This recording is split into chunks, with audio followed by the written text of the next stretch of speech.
পূর্ণ এজেন্ডা, দেশের মানুষের যে অভিপ্রায় এবং ইচ্ছা, সেটা হলো যে জুলাই বিপ্লবের অর্জনকে ঘরে তোলা।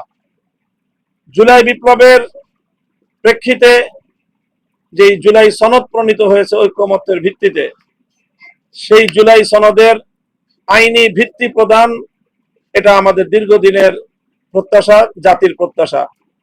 সে আইনি ভিত্তি প্রদানের রূপরেখাও ইতিমধ্যে নির্ধারিত হয়েছে এবং সেই রূপরেখার ভিত্তিতে আজকে আমরা আপনাদের মাধ্যমে সমমনা দেশপ্রেমিক 8টি রাজনৈতিক দল থেকে আমরা স্পষ্ট ঘোষণা করছি যে অনতিবিলম্বে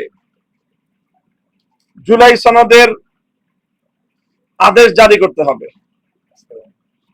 অনতিবিলম্বে জুলাই সনদ বাস্তবায়নের আদেশ জারি করতে হবে।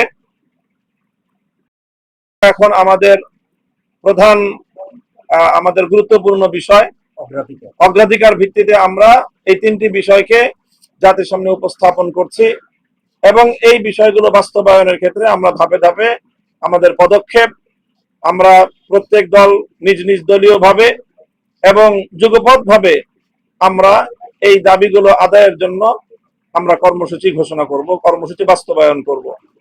প্রাথমিক কর্মসূচি হিসাবে আগামী 6 নভেম্বর বৃহস্পতিবার দিন সকাল 11টায় আমরা প্রধান উপদেষ্টা বরাবর স্মারক প্রদানের লক্ষ্যে গণমিছিল করব। আমরা বৃহস্পতিবার প্রধান উপদেষ্টা বরাবর গণমিছিল নিয়ে আমরা স্মারক প্রদান করব, স্মারকলিপি প্রদান করব এবং আমরা আশা করি যে একটি আলোচনার ভিত্তিতে সকল রাজনৈতিক দল এই যে বিতর্কের যে বিষয়গুলো, মতপার্থক্যের জায়গাগুলো আমরা সকল রাজনৈতিক দল আলোচনার ভিত্তিতে সমাধান করব এবং জুলাই সনদের আইনি ভিত্তি কার্যকর হয়ে সেই ভিত্তিতে আগামী ত্রয়োদশ জাতীয় সংসদ নির্বাচন যথাসময়ে অনুষ্ঠিত হবে, এটাই আমাদের প্রত্যাশা।